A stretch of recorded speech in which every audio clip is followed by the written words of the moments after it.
I came across this the other day, and I am always seeing children's TV shows and different things that mention a lot of stuff that I think is very interesting. So I might do more of these because they're just fun, little, they're easy, and they're kind of nuts.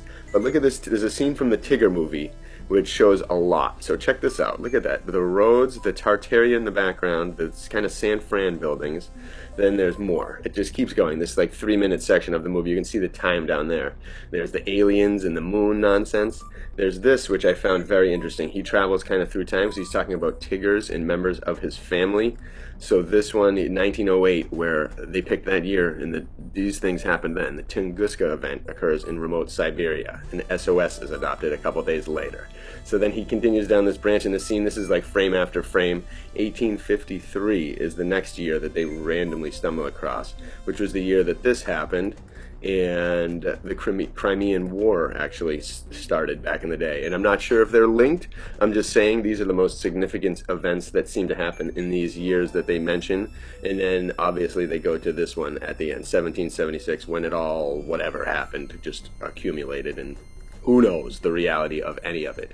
But they continue with the evolution of us all evolving in the Tigger family themselves, evolving from cells to primates and kind of cavemen, dummy kind of things, and then going all the way to dinosaurs, where they're just bombarding a ton. And I know it's fun, it's a Tigger, it's Disney, it's Pooh, but it's fun to see how they put this stuff in, because they do. Adults are making this stuff.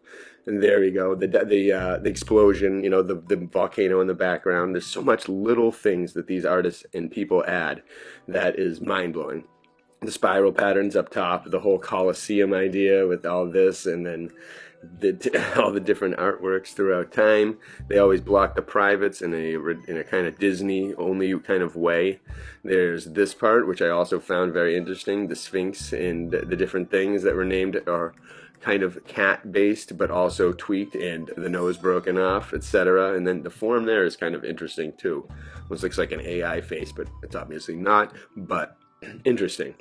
Either way, they're going through all the history here, and this is kind of like the Indians and colonials and stuff. And then this, I love.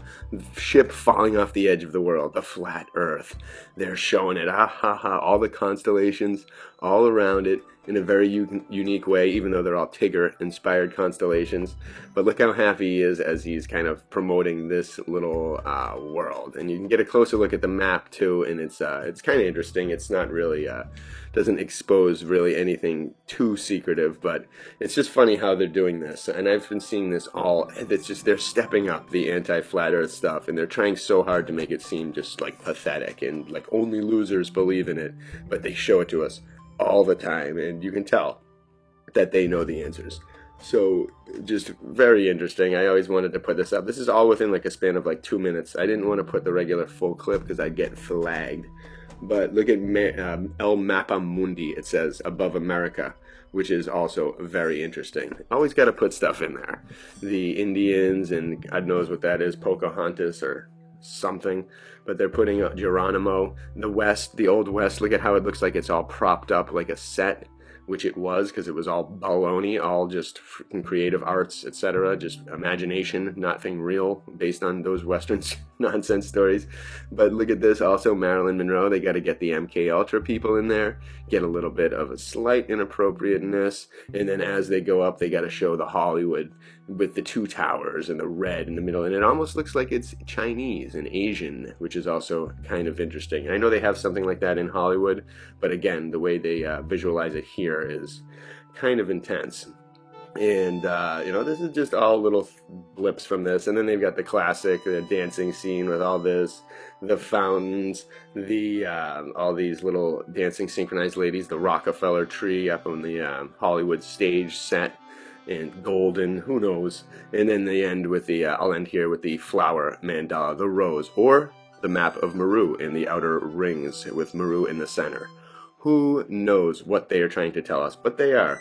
A lot of people know the answers, and even if the artists don't, the people above them do, and they tell them what to do, and it doesn't really matter. Only a few people have to know in order to slide things into a movie, and then the rest of us just kind of subliminally absorb it.